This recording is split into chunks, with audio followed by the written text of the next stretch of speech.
No ensino de física de hoje, estudaremos sobre a cinemática em uma dimensão, ou seja, nos preocuparemos em descrever o movimento de um objeto ao longo de uma linha reta, assim como acontece com um carro viajando pela rodovia Regis Bittencourt, que possui cerca de 400 km de reta.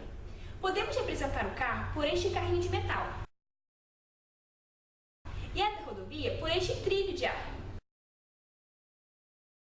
O trilho de ar ele foi projetado para diminuir as forças de atrito, fazendo com que um corpo se desloque sobre uma camada de ar, reduzindo o contato direto entre a superfície do trilho e o objeto.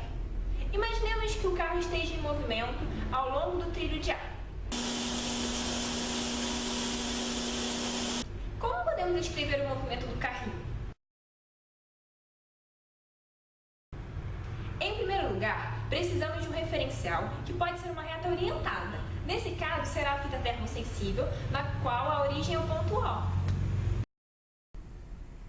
Colocando o carrinho para deslizar sobre o trilho, ele registra na fita a sua posição ao longo do tempo, devido a um centelhador regulado para intervalos de 50 milissegundos. Por exemplo, no instante 0 milissegundos, a posição é 0 centímetros. No instante 50 milissegundos, a posição é 1,25 centímetros e sucessivamente, tomando como posição inicial o seguinte ponto, pois ignoraremos os primeiros pontos obtidos na fita. Em virtude do impulso dado pela mola no início do movimento, que será explicado em uma outra videoaula, construímos então a seguinte tabela.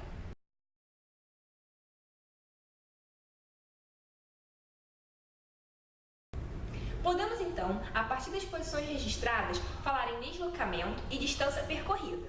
O deslocamento ele é a variação da posição do carrinho e a distância percorrida é o comprimento do caminho descrito desde a sua posição inicial até a final.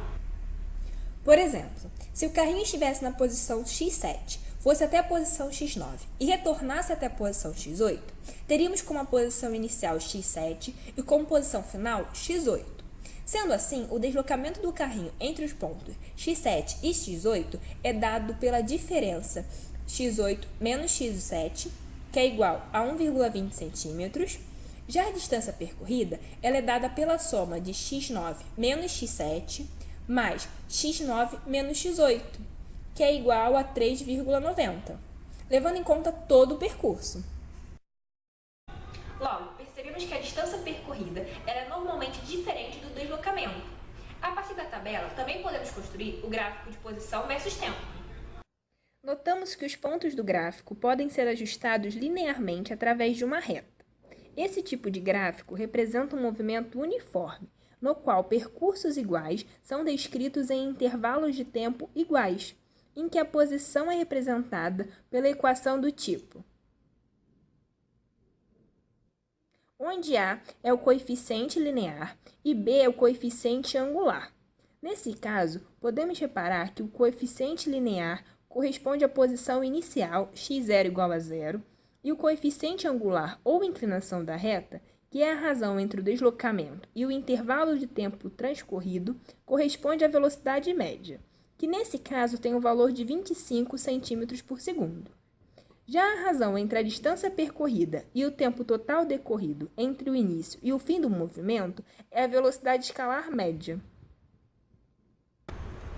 Podemos notar que a principal diferença entre a velocidade escalar média e a velocidade média está no fato de que essa nos informa o quão rápido e em qual sentido um objeto se move, já que ela pode ter valores positivos ou negativos, enquanto a velocidade escalar média é sempre positiva.